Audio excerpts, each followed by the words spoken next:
4th and goal to go to the 2. 34 seconds left to go in the ball game. This is the play right now.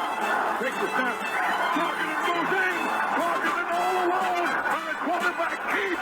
Wow, what a call. Nobody touched him.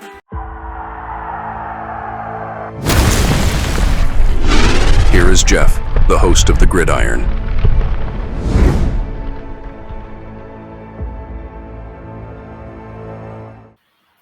Now, so the Giants were only elevated from the practice squad, just 2 guys. Now, apparently, I guess McAtamney is still, he hasn't lost the job yet.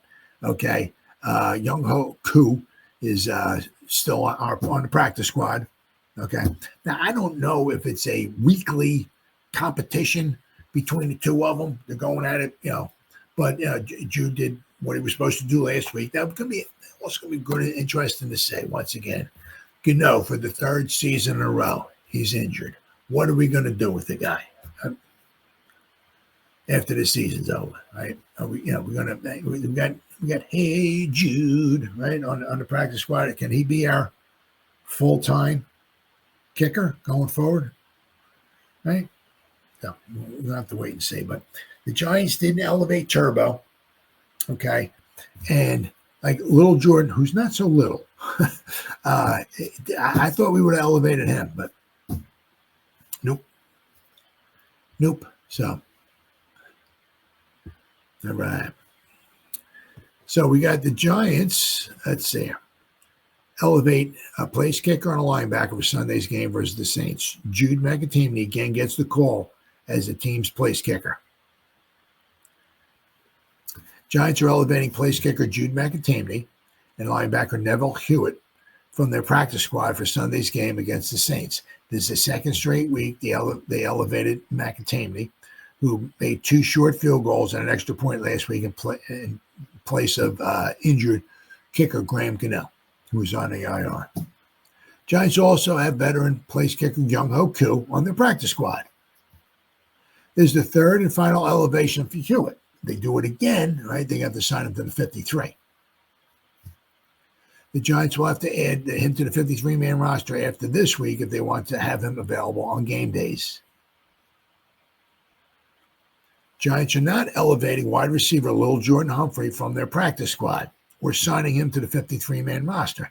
In fact, the Giants still have 2 openings on their 53-man roster after having placed wide receiver Malik Neighbors on IR and waiving edge rusher, once again, Toman Fox, who was re-signed to the practice squad. I mean, that's happened about 35 times so far with Toman Fox. They bring him up, they elevate him, they let him go, he clears waivers, and they put him back on the practice squad. Right. Giants have also announced that linebacker Demetrius Flanagan-Fowles has been ruled out of Sunday's game. So, not filling those roster spots is likely a form of cap gymnastics from GM Joe Shane. Now, got the interesting to say, keep an eye on if there's somewhere along the line where we have to wind up restructuring somebody's contract to free up a little bit of cap space, right, going forward. Giants have just $1.683 million in salary cap space per over the cap, which is last in the NFL. So we ain't got much room. And you figure this is only week 5, right? We got a long way to go. And there's a good chance that $1.683 million is not going to cut it for the rest of the season. So we probably might have to free up some salary cap space. But the one nice thing about that, okay, is it's not like use it or lose it. If we free up some space, and we say restructure somebody's contract and free up like an additional $5 million, you get that $5 million, okay? And if you don't use it, you don't lose it. You carry it over to the next year, okay? So the Giants will have to find a way to clear some cap space to get through the remainder of the year, right? And they said, so they only have 5 wide receivers on the roster, right? And I said one of them is Gunnar Olszewski, and they're going to want him as pretty much obviously as their return man. So I'd be rather shocked if he winds up getting much playing time on offense. So for the most part, they have 4 wide receivers. That's Slayton, Robinson, Hyatt, Collins. Okay. if somebody goes down, they're pretty much one guy goes down, one wide receiver, they're pretty much covered because Hyde has played in the slot. I'm not sure if Collins can play in the slot. He's a big guy, so I'm not sure. But so if Robinson gets injured, Hyde can slide into the slot and Collins can maybe go outside. If somebody on the outside gets injured, they got Collins who can come on and take on the outside. You know what I mean? So if one guy gets injured, they are covered, right? But you said they have basically 4 wide receivers.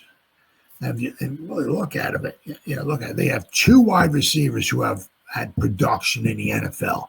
And the other 2 guys, you got Bo Collins and you got Jalen Hyatt, Jalen Hyatt has, I think, 31 receptions. In his first 2, 23, and he had 8 receptions. Jalen Hyatt, basically between this season and last season, has like 8 receptions. And then we have Bo Collins. So, the other 2 guys between Robinson, other than Robinson and Slayton, the other 2 guys, there's not a lot of production there.